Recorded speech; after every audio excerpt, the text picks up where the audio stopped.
O homem mais rico da Babilônia. Parte 2. 7 soluções para a falta de dinheiro. A glória da Babilônia permanece.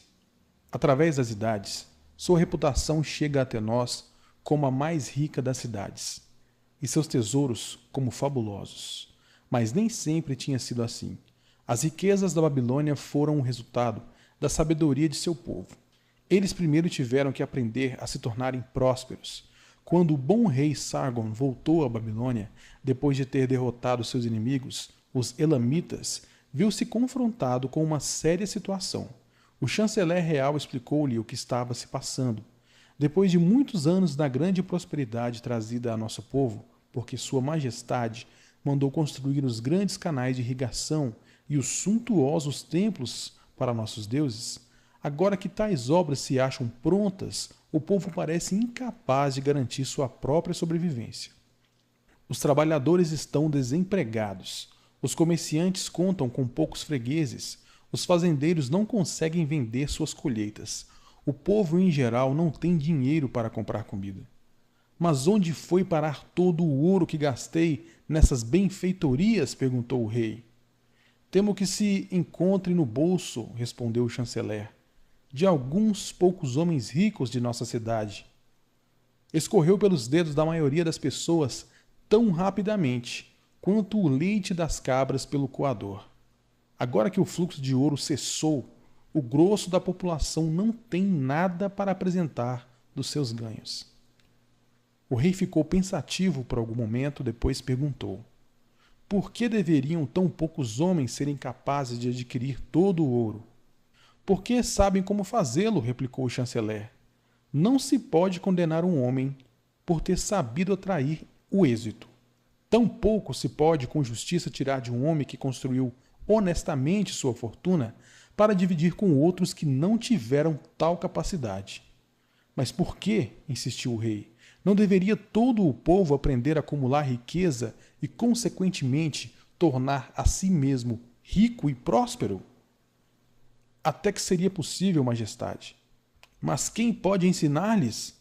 Certamente não os sacerdotes, já que nada conhecem a respeito de ganhar dinheiro. Quem, chanceler, em nossa cidade é o mais bem preparado nessas questões de fazer fortuna? Inquiriu o rei.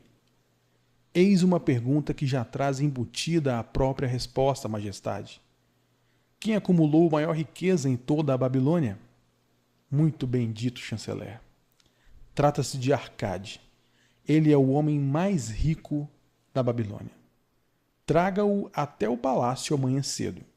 No dia seguinte, como o rei havia determinado, Arcade apresentou-se diante dele, lépido e fagueiro, a despeito de seus 70 anos de idade. Arcade, disse o rei, é verdade que você é o homem mais rico da Babilônia? É o que se costuma dizer, majestade, sem que ninguém tenha aparecido para contestá-lo. Mas naturalmente começou com alguma coisa. Somente com o desejo de ser rico. Além disso, mais nada. Arcade, continuou o rei, nossa cidade encontra-se numa péssima situação. Porque alguns poucos sabem como ganhar dinheiro e, consequentemente, monopolizam-no enquanto a massa dos cidadãos não sabe guardar uma parte sequer do que recebem. É meu desejo que a Babilônia seja a cidade mais rica do mundo. Precisa, portanto, ser uma cidade de muitos homens ricos. Assim temos de ensinar a todas as pessoas como adquirir riqueza. Diga-me, Arcade, existe algum segredo para isso? Trata-se de algo que possa ser ensinado? Naturalmente, majestade. Tudo o que o homem conhece pode ser ensinado a outros. Os olhos do rei brilharam. Arcade, você acaba de pronunciar as palavras que eu queria ouvir. E se você mesmo se incumbisse dessa nobre causa? Não gostaria de formar com seus conhecimentos uma escola de professores, cada um dos quais educaria outro, até que tivéssemos um quadro amplo o bastante para levar essas verdades a todos os súditos honestos de meu reino? Arcade inclinou-se e disse: sou um humilde servo às suas ordens. Darei de bom grado todo o conhecimento que possuo pelo aperfeiçoamento de meus semelhantes e pela glória de meu rei. Façam com que seu bom chanceler me arrume uma turma de 100 homens, e lhes ensinarei essas 7 soluções que acabaram por resolver todas as minhas questões de dinheiro. Quando talvez no início não houvesse em toda a Babilônia um cidadão mais atrapalhado do que eu. 2 semanas depois, de acordo com as ordens do rei, os 100 escolhidos reuniram-se no grande saguão do Templo do Saber, sentados em semicírculo, formando fileiras multicoloridas. À frente deles achava-se Arcade, ocupando um tamborete acima do qual ardia um candeeiro sagrado, origem do forte e agradável aroma que se espalhava pela sala. Veja, o cidadão mais rico da Babilônia, murmurou um estudante, cutucando um vizinho quando Arcade se levantou. Não passa de um homem como qualquer um de nós. Como um respeitoso súdito de nosso grande rei, começou Arcade. Encontro-me diante de vocês a serviço dele. Considerando que alguma vez fui um pobre jovem que alimentava o forte desejo de adquirir ouro e que nessa busca acumulou conhecimentos que o capacitaram a isso. Ele determinou que eu viesse até aqui para transmitir a vocês tudo o que aprendi. Comecei minha fortuna de modo bastante humilde. Não tinha maior vantagem do que aquela de que todos de vocês e qualquer outro cidadão da Babilônia dispõem. Considerando que alguma vez fui um pobre jovem que alimentava o forte desejo de adquirir ouro e que nessa busca acumulou conhecimentos que o capacitaram a isso. Ele determinou que eu viesse até aqui para transmitir a vocês tudo o que aprendi. Comecei minha fortuna de modo bastante humilde. Não tinha maior vantagem do que aquela de que todos vocês e qualquer outro cidadão da Babilônia dispõem. O primeiro depósito de meu tesouro foi uma bolsa já gasta pelo uso. Eu detestava vê-la imprestavelmente vazia. Queria que estivesse gorda e repleta, tilintando ao som do ouro. Por isso busquei todos os remédios possíveis para conseguir uma bolsa cheia. Achei 7. Assim, explicarei aos que se acham reunidos nessa sala as 7 soluções para a falta de dinheiro que recomendo a todos aqueles que anseiam por bastante ouro. Consagrarei cada um dos dias da semana a um desses remédios. Ouçam atentamente tudo quanto lhes disser. Debatam um assunto comigo. Discutam-no entre vocês mesmos. Aprendam meticulosamente essas lições, para que também possam plantar em suas próprias bolsas a semente da riqueza. Primeiro, cada um de vocês deverá sabiamente construir a própria fortuna. Quando tiverem acumulado competência suficiente para isso, estarão aptos a passar adiante tais verdades. Ensinalizei meios simples para engordar a própria bolsa. Este é o primeiro degrau que conduz ao templo da riqueza, aonde ninguém pode chegar se não tiver condições de pôr firmemente os pés nesse primeiro degrau. Consideremos agora a primeira solução. A primeira solução. Comece a fazer seu dinheiro crescer. Arcade dirigiu-se a um homem pensativo na segunda fila. Meu bom amigo, qual é o seu ofício? Sou um escriba, respondeu o homem, e gravo registros sobre tabuinhas de argila. A profissão em que eu mesmo ganhei minhas primeiras moedas de cobre. Consequentemente, você tem a mesma oportunidade para construir uma fortuna. Descobriu em seguida um participante de rosto corado, um pouco mais atrás. Conte-nos, por favor, o que faz para ganhar seu pão? Sou um açougueiro, respondeu ele. Compro cabras a seus criadores, abato-as vendo a carne para as donas de casa e o couro para os fazedores de sandálias. Uma vez que trabalha e ganha regularmente seu dinheiro, você tem as mesmas condições que tive de ser bem-sucedido. E assim procedeu Arcade com todos os presentes, a fim de saber de que modo cada um deles conseguia o próprio sustento. Terminada a inquirição, disse: Assim, caros discípulos, podemos ver que existem muitos negócios e ocupações cujo exercício confere às pessoas a oportunidade de obter seus ganhos. Cada uma dessas maneiras de remuneração é uma torrente de ouro da qual o trabalhador pode desviar uma porção para a sua própria reserva. Assim, na bolsa de cada um de vocês há um fluxo maior ou menor de moedas de acordo com a capacidade de cada qual. Concordam com isso? Todos concordaram. Portanto, continuou Arcade, se cada um de vocês quiser construir uma fortuna, não será uma atitude inteligente começar usando essa fonte de riqueza que a pessoa já consolidou? A concordância foi ainda geral. O homem mais rico da Babilônia voltou-se então para o homem humilde que tinha afirmado ser um vendedor de ovos. Se você separar um de seus cestos e nele colocar toda manhã 10 ovos, daí tirando toda a noite 9 ovos, o que acontecerá finalmente? Com o tempo ele transbordará. Por quê? Porque a cada dia coloco ali sempre mais um ovo do que a quantidade que eu tiro. Arcade voltou-se para a turma sorrindo. Todos os homens por aqui se acham em dificuldades financeiras? Primeiro os participantes ficaram olhando, depois riram, finalmente agitaram, divertidos, os pequenos bornais onde costumam carregar suas moedas. Primeiro os participantes ficaram olhando, depois riram, finalmente agitaram divertidos os pequenos bornais onde costumavam carregar suas moedas. Muito bem, continuou ele. Agora vou comunicar-lhes o primeiro remédio que aprendi para solucionar o problema da falta de dinheiro. Façam exatamente como sugeri ao vendedor de ovos. Para cada 10 moedas que colocarem em suas bolsas, não retirem para uso próprio mais do que 9. A bolsa começará a ficar estufada e seu peso cada vez maior. Será uma fonte de prazer para suas mãos e uma fonte de bem-estar para as almas. Não zombem do que eu digo por causa da sua simplicidade. A verdade é sempre simples. Disse-lhes que contaria como construir minha fortuna. Foi esse o meu começo. Eu andava invariavelmente quebrado e detestava isso porque não podia satisfazer meus desejos. Mas desde que comecei a retirar da minha bolsa não mais de 9 cotas das 10 que ali depositava, ela começou a engordar. O mesmo acontecerá com vocês. Agora lhes falarei de uma estranha verdade cuja razão desconheço. Quando deixei de desembolsar mais do que 9/10 de meus ganhos, iniciei minha carreira de êxitos.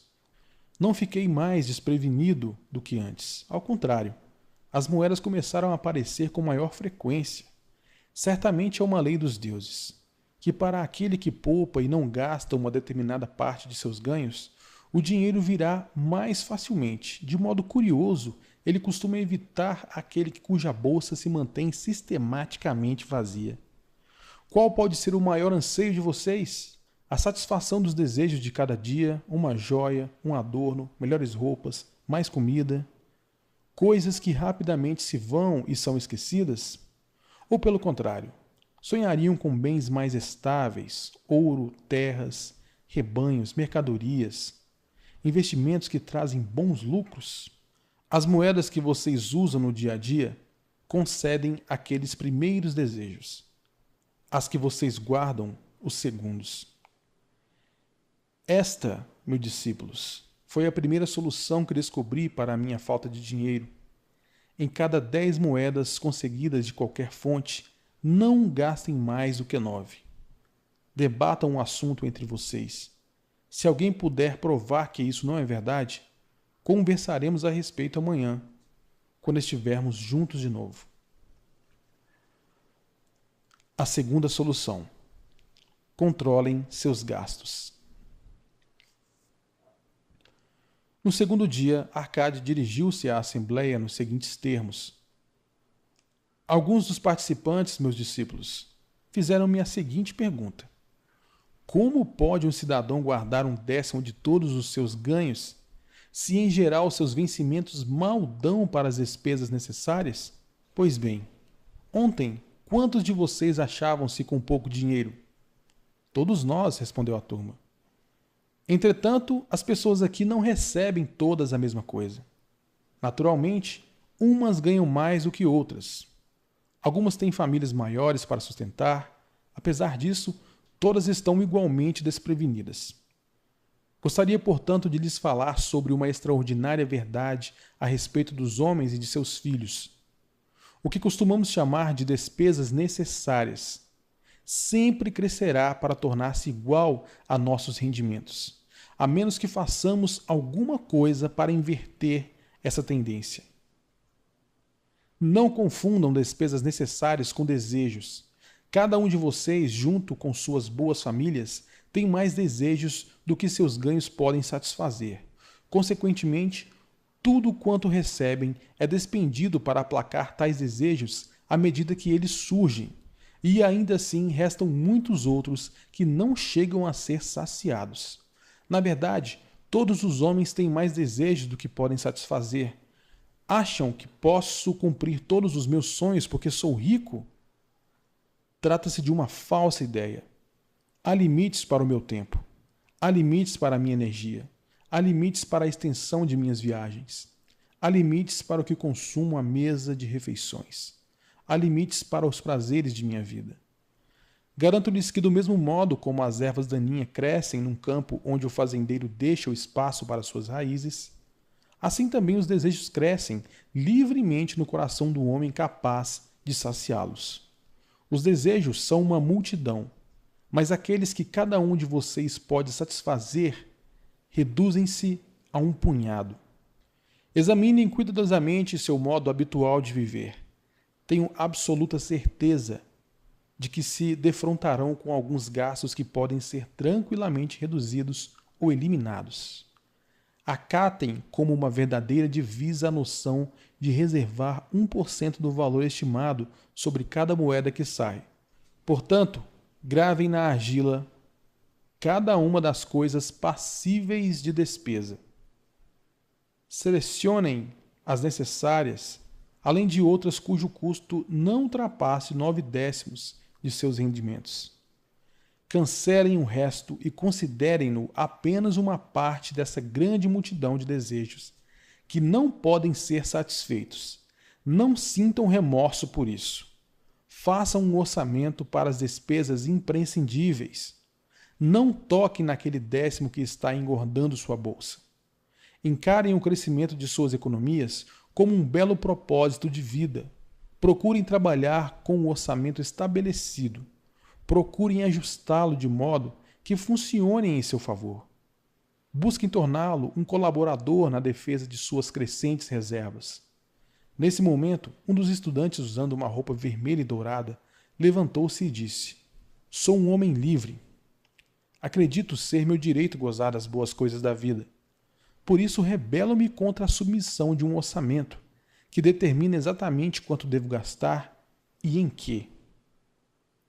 Acho que isso eliminaria muitos prazeres de minha vida, tornando-me não muito melhor do que um burro de carga."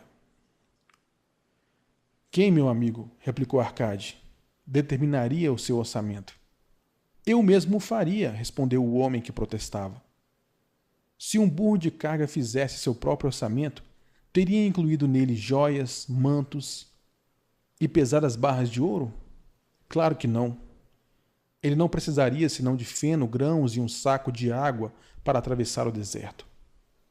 O propósito de um orçamento é ajudá-los a juntar dinheiro, uma maneira de garantir que vocês consigam o necessário e, na medida em que se mostrem acessíveis, seus outros desejos.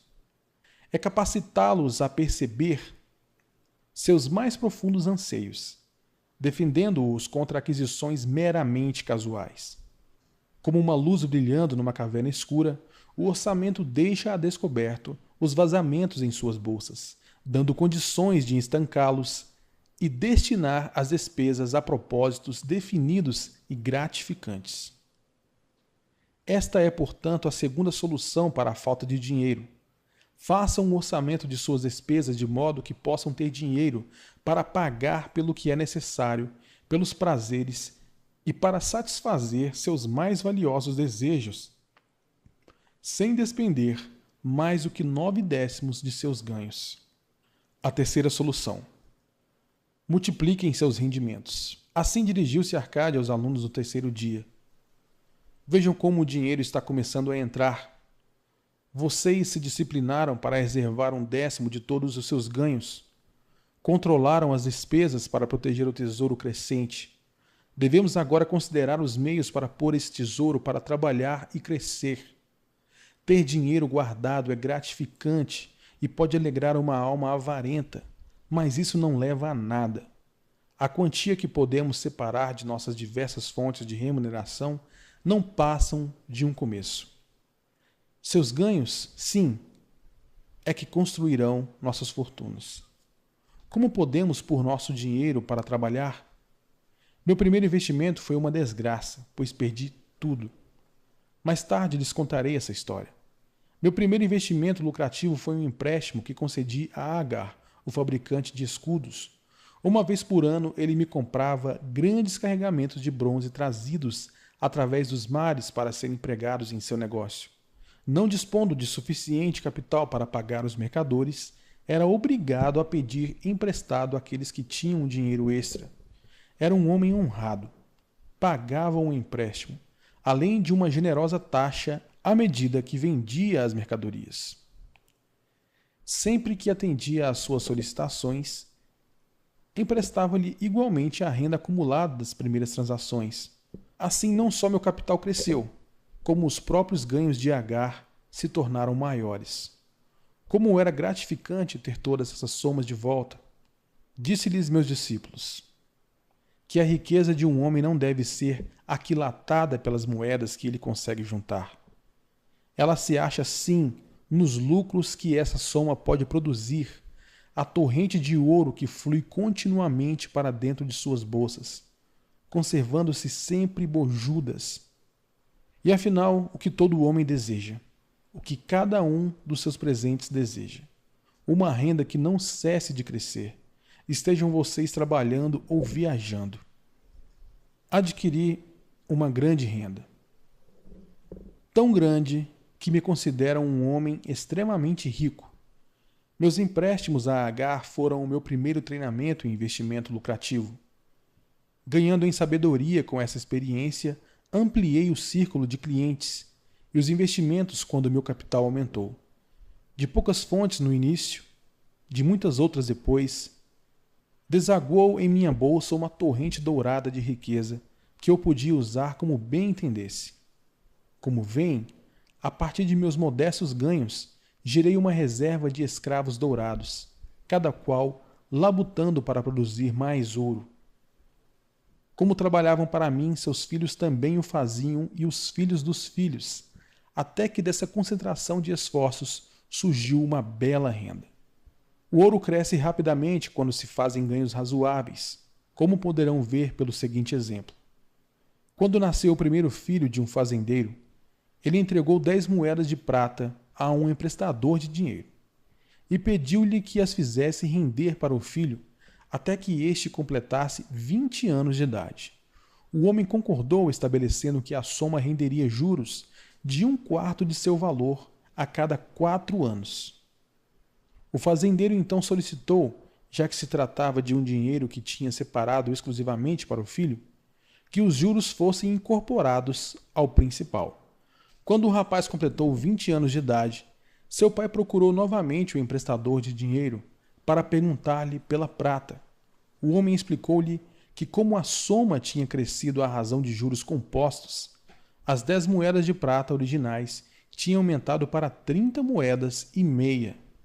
O fazendeiro ficou bastante satisfeito, e como seu filho ainda não precisasse do dinheiro, deixou-o com o emprestador.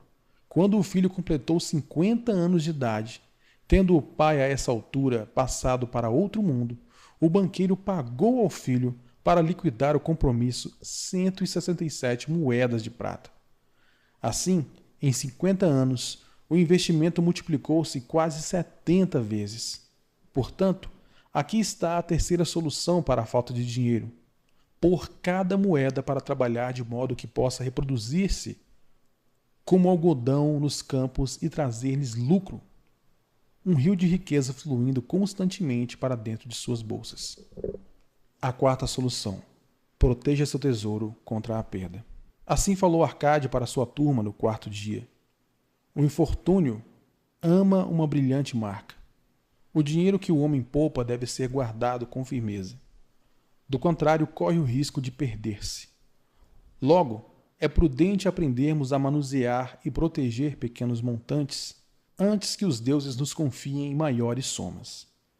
Todo aquele que possui ouro guardado costuma ser induzido na esperança de conseguir grandes somas, a fazer investimentos nos mais plausíveis projetos. Com bastante frequência, amigos e parentes estão avidamente interessados nisso e incentivam-no a realizá-los. O primeiro princípio saudável de um investimento é a segurança do capital aplicado, ou seja, o principal. É prudente cobiçar altos ganhos quando o principal corre perigo? Claro que não. O castigo pelo risco é a provável perda. Estudem cuidadosamente antes de fazerem uso de seu tesouro. Cada promessa de que ele possa ser recuperado com segurança. Não se deixe enganar pelo romântico desejo de fazer fortuna rapidamente. Antes de emprestá-lo a quem quer que seja, certifiquem-se da capacidade do beneficiário em devolvê-lo e de sua reputação como bom pagador, para que não estejam inadvertidamente fazendo um presente de algo tão arduamente conquistado. Antes de destiná-lo ao investimento em qualquer campo de negócios, acautelem-se contra todos os perigos possíveis. Meu primeiro investimento foi uma tragédia. Depositei minhas economias de todo um ano nas mãos de um oleiro Asmur, que na época viajava por mares distantes, e me propusera comprar junto aos fenícios, em Tiro, joias da mais alta qualidade. Quando voltasse, nós a venderíamos e dividiríamos os lucros. Os fenícios comportaram-se como salafrários e venderam-lhe pedaços de vidro. Meu tesouro se perdeu. Hoje minha experiência teria me mostrado imediatamente a tolice de confiar a um oleiro a tarefa de comprar joias. Por isso acho minha vontade para aconselhar-lhes: não confiem demasiadamente em seus próprios conhecimentos, porque podem estar destinando seus tesouros a investimentos perigosos. Procurem, antes de tudo, a opinião em geral correta das pessoas acostumadas com negócios e lucros. Tais conselhos são dados de graça e chegam a ter um valor equivalente à soma que desejam investir. Na verdade, um valor bem real, já que podem evitar que vocês percam o dinheiro aplicado. Esta é, portanto, a quarta solução para a falta de dinheiro, e de grande importância, pois previne que suas economias vão por água abaixo no momento depois de terem crescido tanto. Protejam seus tesouros contra a perda, investindo onde o principal esteja a salvo, onde possa ser reivindicado sempre que o desejarem e onde fique claro para vocês que vão realmente conseguir uma bela renda. Consultem homens experimentados, sigam a opinião daqueles que lidam habitualmente com dinheiro. Deixem que o tirocínio deles protejam seus tesouros contra investimentos de alto risco. A quinta solução: façam do lar um investimento lucrativo. No quinto dia, Arcade falou assim para os alunos: se um homem separar 9 partes dos seus ganhos para com elas viver e gozar a vida, e se ainda alguma delas puder ser empregada no investimento lucrativo sem prejuízo de seu bem-estar, então seus tesouros crescerão rapidamente. A maioria dos babilônios mora muito mal com suas famílias. Pagam aluguéis abusivos a rigorosos proprietários em troca de aposentos onde suas mulheres não têm sequer um cantinho para plantar as flores que tanto alegram seus corações, enquanto os filhos não podem brincar senão nas passagens escuras. Nenhuma família pode gozar plenamente a vida a menos que tenha um pedaço de chão, onde as crianças possam brincar ao sol e onde a esposa possa plantar não somente árvores frutíferas, mas também verduras para alimentar os seus.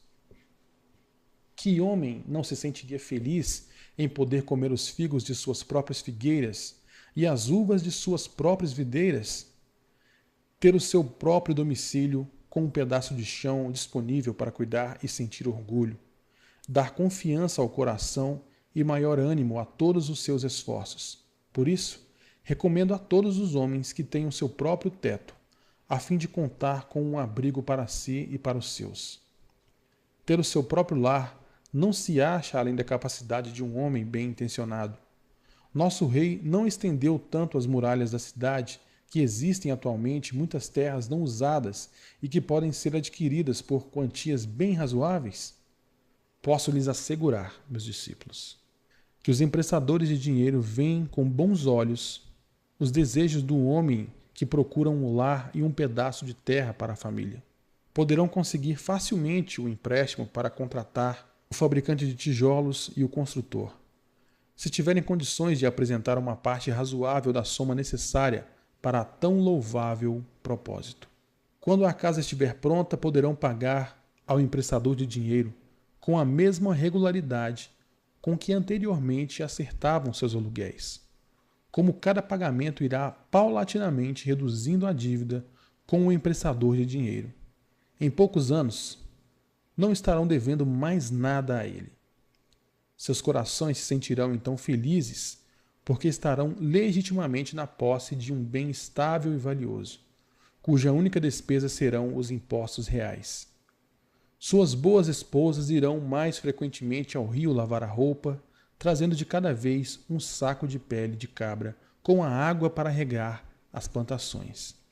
Assim, muitas bênçãos recaem sobre o homem que tem sua própria casa, e isso reduzirá em muito suas despesas, permitindo que uma parte maior dos seus ganhos possa ser destinada aos prazeres e à satisfação de seus desejos. E aí está a quinta solução para a falta de dinheiro: tenha seu próprio lar. A sexta solução: assegurem uma renda para o futuro. Arcade começou a sexta aula com essas palavras: a existência de todo homem vai da infância à velhice. Esse é o caminho da vida. E nenhum homem pode desviar-se dele a menos que os deuses o chamem prematuramente para o mundo do além. Por isso, digo-lhes que cabe a todo homem providenciar uma renda condizente para os dias futuros, quando ele não for mais jovem, e providenciar que a família não fique na penúria, quando já não puder contar com ele para o seu conforto e sustento. Essa lição lhes ensinará a prover uma bela reserva para quando o próprio tempo os estiver tornado menos capazes de aprender. O homem que, em virtude de sua compreensão das leis da riqueza, adquire crescentes lucros acumulados, deve ter o pensamento voltado para os dias futuros. Deve planejar certos investimentos ou provisão que dure com segurança por muitos anos, que estarão disponíveis quando chegar o tempo em que ele tão prudentemente previu. O homem pode prover-se com segurança para o futuro de diversas maneiras. Pode buscar um esconderijo e ali enterrar o seu tesouro.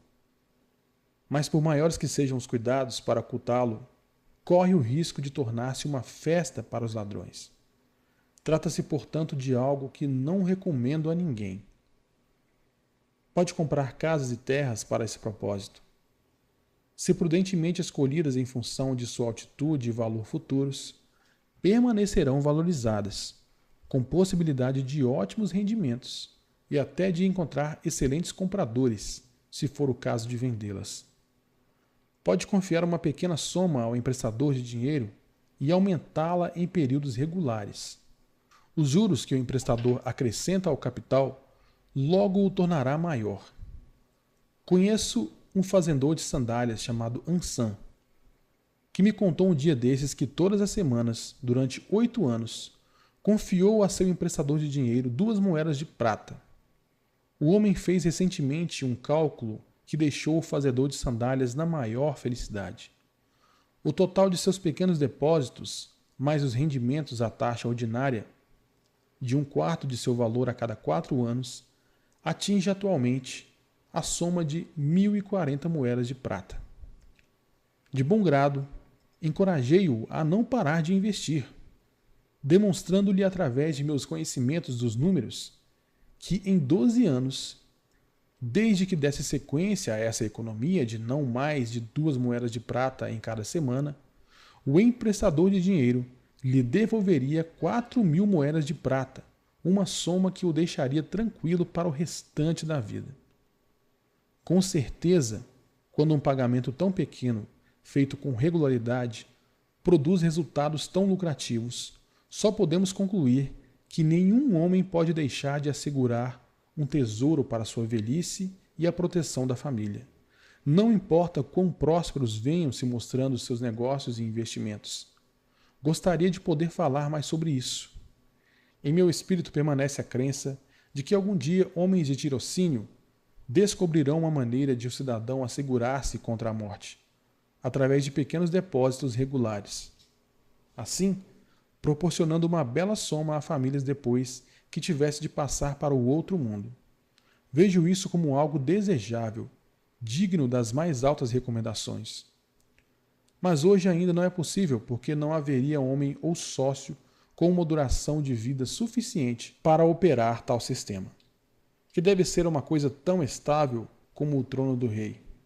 Sinto que algum dia um plano como esse existirá, e será uma grande bênção para os muitos homens, porque mesmo o primeiro pequeno pagamento tornará disponível uma razoável fortuna para a família dos membros que viesse a falecer. Mas já que vivemos em nosso próprio presente e não nos dias que ainda estão por vir, devemos tirar vantagem dos meios e métodos à disposição para realizar nossos propósitos. Por isso recomendo a todos os homens que, por meios prudentes e bem pensados, se garantam contra uma reserva minguada nos anos de sua maturidade, pois uma carência de fundos para um homem que já não se acha em condições de guardar dinheiro, ou para uma família sem seu líder, e uma dolorosa tragédia. Aqui temos, portanto, a sexta solução para a falta de dinheiro. Seja previdente quanto às necessidades de sua velhice e quanto à proteção de sua família. A sétima solução: aumente sua capacidade para ganhar. Foram as seguintes palavras de Arcade para a sua turma no 7º dia. Hoje conversarei com vocês, meus discípulos, sobre um dos mais vitais remédios para a falta de dinheiro. Mas o que me interessa hoje é menos o dinheiro do que vocês mesmos. Os homens por baixo das roupas multicores que se acham sentados diante de mim. Falarei de todas essas coisas dentro da mente e da vida dos homens que trabalham a favor ou contra o sucesso de cada qual. Não faz muito tempo veio até mim um jovem que precisava de um empréstimo. Quando lhe perguntei por que estava necessitando de dinheiro, queixou-se de que seus ganhos eram insuficientes para custear suas despesas.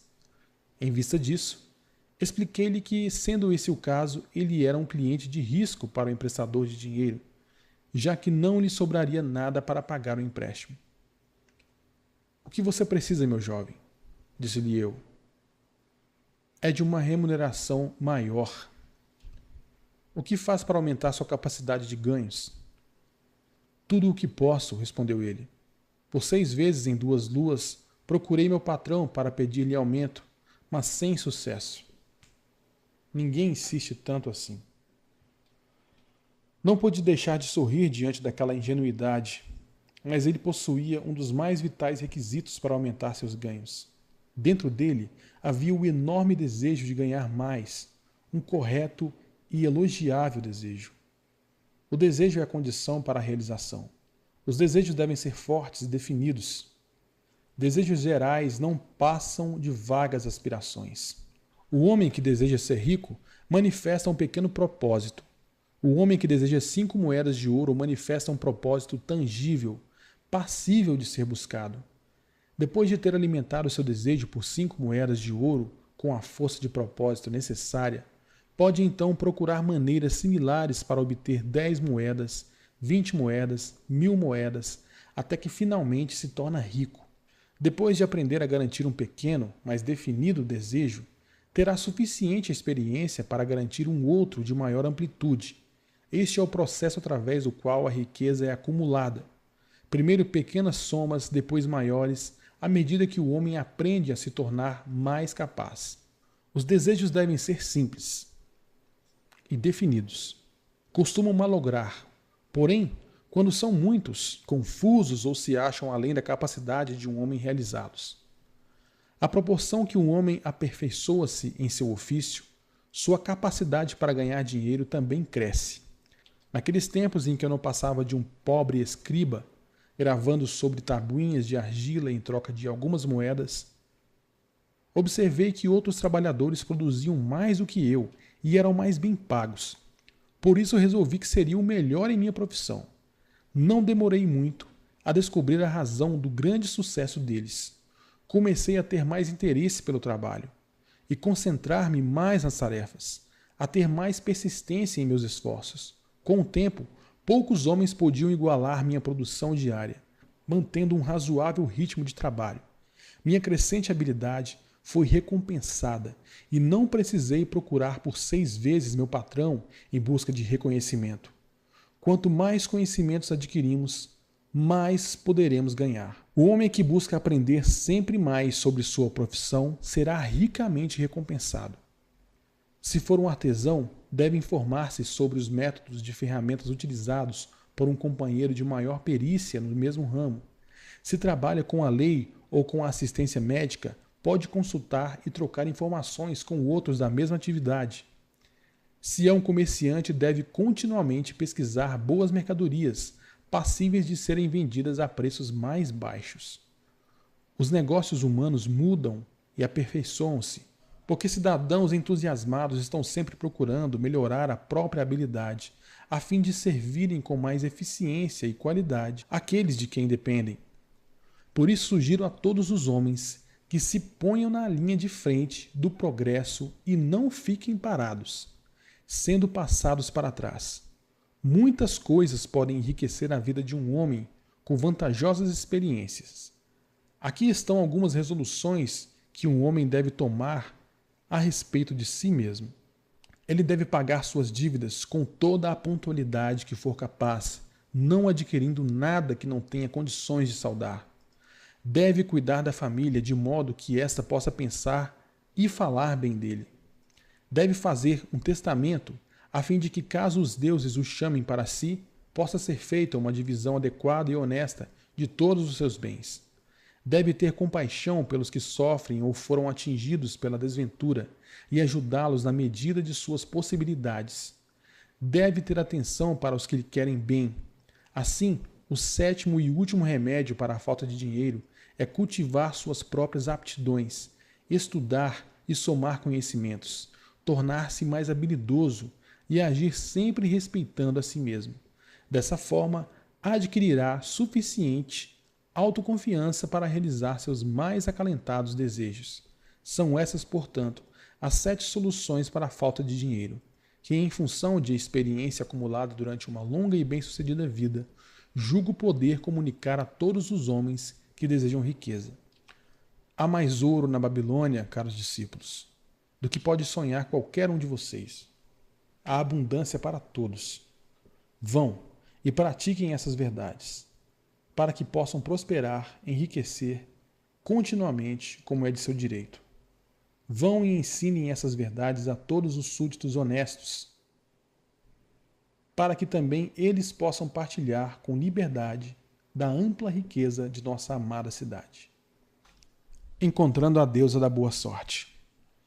Se um homem tem sorte, não há como prever extensão possível de sua boa fortuna. Joguem-no no Eufrates, e ele se salvará a nado, com uma pérola na mão. Provérbio babilônico. O desejo de ter sorte é universal. Ele era tão forte no peito dos homens há 4.000 anos na antiga Babilônia, quanto o é atualmente no coração dos homens.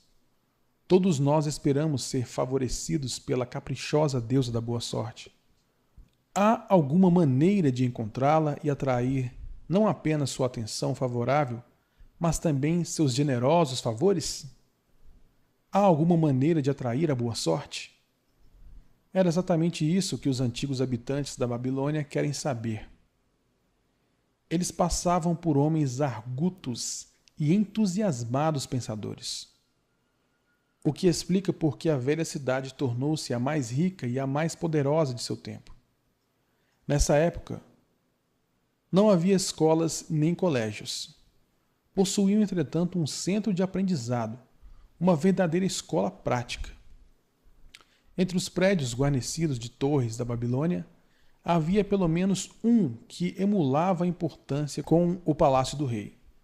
Os jardins suspensos e os templos Os livros de história quase não o mencionavam, embora tivesse exercido uma poderosa influência sobre o pensamento daquele tempo. Tal prédio era o Templo do Saber, onde os conhecimentos do passado eram apresentados por professores voluntários e onde assuntos de interesse popular eram debatidos em reuniões abertas. Dentro de suas paredes, todos os homens se encontravam como iguais. O mais humilde dos escravos podia discutir sem medo de represálias as opiniões de um príncipe da casa real. Entre os muitos que frequentavam o Templo do Saber, havia um sábio chamado Arcade, o homem mais rico da Babilônia. Ele tinha seu próprio salão especial, onde quase todas as noites um grupo considerável de homens, alguns idosos, alguns muito jovens, mas a maioria na meia-idade, reuniam-se para discutir e perguntar sobre assuntos de interesse. Vamos supor que estamos ouvindo uma dessas conversas para ver como eles encaravam a questão da boa sorte. O sol tinha acabado de se pôr, com uma grande bola de fogo brilhando através da areia do deserto, quando Arcade subiu a seu costumeiro tablado. Perto de 80 homens já esperavam sua chegada, reclinados sobre pequenos tapetes estendidos no chão. E mais gente ainda aparecia para aumentar a assistência. "O que vamos discutir esta noite?" perguntou Arcade. Depois de uma breve hesitação, um tecelão alto dirigiu-se a ele, levantando-se como era de costume. "Tenho um assunto cuja discussão gostaria de ouvir, embora receie que parecerá ridículo a você, Arcade, e aos amigos aqui presentes." Depois de incentivado por Arcade e pelos próprios colegas a apresentá-lo, ele continuou. "Creio estar com sorte hoje, pois achei uma bolsa com moedas de ouro dentro. Meu grande desejo é continuar tendo sorte. Sentindo que todos os homens compartilham comigo tal desejo, sugiro que debatamos como atrair a boa sorte, para que possamos descobrir maneiras de contar com ela. Um belo e interessante tema acaba de ser proposto", comentou Arcade. "Na verdade, um dos mais valiosos de nossa discussão. Para alguns homens, a boa sorte não passa de um acontecimento casual, que como um acidente pode ocorrer a alguém sem propósito ou razão. Outros acreditam que a responsável por qualquer boa fortuna é a nossa mais generosa deusa, Astar, sempre ansiosa para recompensar com belas dádivas aqueles que a agradam. Respondam, meus amigos.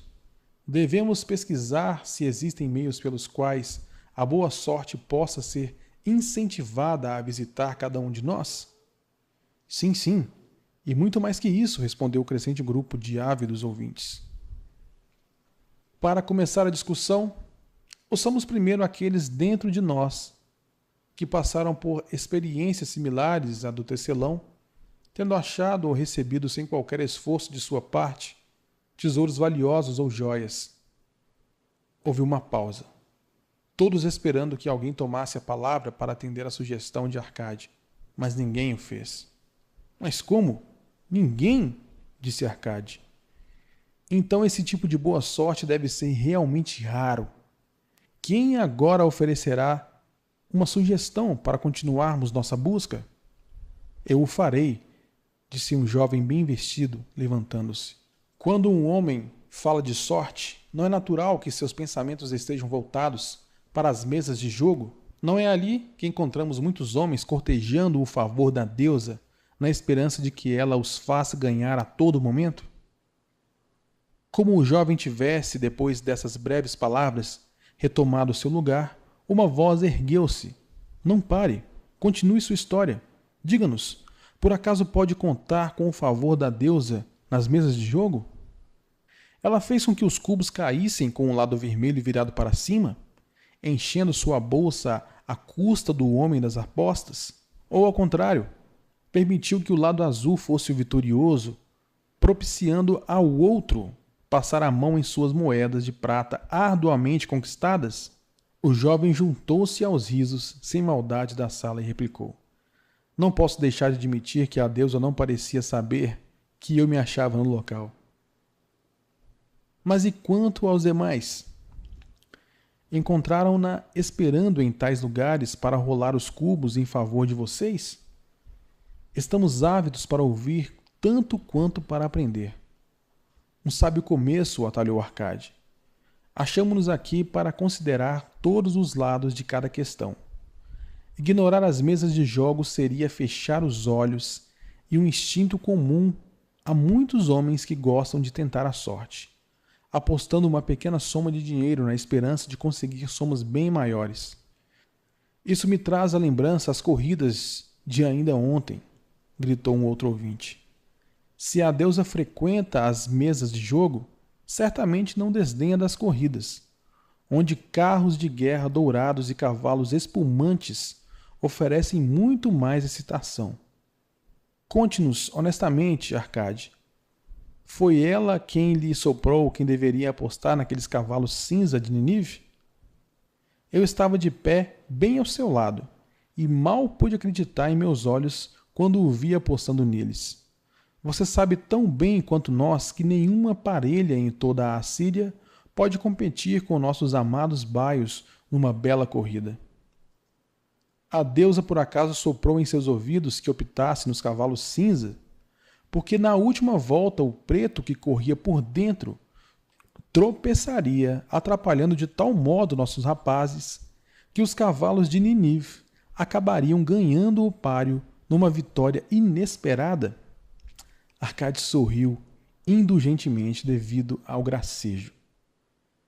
Que motivo temos para pensar que a boa deusa se ocuparia das apostas de um homem no cavalo de corrida? Para mim, ela é uma deusa de amor e dignidade, cujo prazer consiste em ajudar os necessitados e recompensar aqueles que fizeram por onde merecer.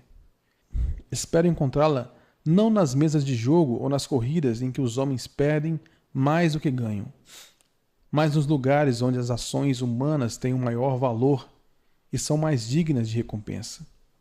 Não cultivo da terra nas relações comerciais honestas, em qualquer ocupação humana, há oportunidades de lucros decorrentes do esforço pessoal e de negócios bem realizados. Naturalmente, nem sempre o indivíduo será recompensado, porque às vezes seu juízo pode falhar tanto quanto em outras ocasiões. Os ventos, o mau tempo podem acarretar o malogro de todos os seus esforços. Mas se persistir, poderá contar com bons lucros no futuro. Isso acontece porque as chances de lucro estão sempre a seu favor. Mas quando o homem joga apostando, a situação se inverte, pois as possibilidades de lucro acham-se frequentemente contra ele e a favor daquele que dirige a banca. O jogo sempre beneficia este último. Faz parte do negócio que ele tenha direito a uma porcentagem sobre as quantias apostadas. Poucos jogadores percebem como são certos os lucros do dono da banca, como são incertas suas próprias chances de vencer. Consideremos, por exemplo, as apostas feitas nos jogos de cubo. Toda vez que o cubo é lançado, nós apostamos no lado que cairá virado para cima. Se der vermelho, o dono da banca tem de nos pagar 4 vezes o valor da nossa aposta. Se der, entretanto, qualquer outro dos 5 lados restantes, perdemos. Assim, em cada jogada, contamos com 5 chances de perder. Mas, uma vez que o vermelho paga 4 por 1, temos 4 chances de vencer. Numa única noite de jogo, o dono da banca pode contar com lucros certos no valor de 1/5 de todas as apostas feitas. Pode um homem esperar vencer, se não ocasionalmente, contra as vantagens arranjadas, de tal modo que, pelo simples fato dele entrar numa casa de jogo, já o despojam de 1/5 de suas apostas? Mas há casos em que alguns homens conseguem ganhar somas bastante altas, arriscou um dos ouvintes. Certamente, continuou Arcade. Percebendo isso, perguntou-me se o dinheiro conseguido dessa maneira traz um valor permanente àqueles que têm sorte. Entre meus conhecidos, se acham muito dos mais exitosos homens da Babilônia. Mas sinto-me incapaz de apontar um único que tenha começado a triunfar a partir de uma fonte como essa. Todos vocês aqui reunidos esta noite conhecem muitos de nossos abastados cidadãos. seria do maior interesse para mim saber quantos deles podem creditar às mesas de jogo o início de seus anos venturosos. E se cada um de vocês falasse dos que conhece, o que dizem? Depois de prolongado silêncio, um gaiato aventurou. Sua pergunta incluiu os donos da banca? Se não se lembra de mais ninguém, respondeu Arcade. Se nenhum de vocês pode lembrar-se de ninguém, que tal vocês mesmos? Há bons vencedores por aqui hesitando em recomendar o jogo como uma possível fonte de renda? Seu desafio teve uma resposta gemidos procedentes do fundo da plateia, que arrancaram muitos risos. Teríamos a impressão de não estarmos procurando a boa sorte nos lugares que a deusa costuma frequentar, continuou ele. Sendo assim, vamos explorar outros campos. Já vimos, portanto, que ela não se acha no fato de toparmos casualmente com uma carteira perdida, nem nas mesas de jogo. Quanto às corridas, devo confessar que perdi mais dinheiro do que ganhei. Vejamos agora nossas ocupações e negócios. Não é natural que, em seguida a uma vantajosa transação, consideremos isso não como um belo lance da sorte, mas como uma justa recompensa pelos nossos esforços? Estou inclinado a pensar que podemos estar desprezando as dádivas da deusa. Talvez ela realmente nos assista quando não apreciamos sua generosidade. Alguém sugere outra discussão?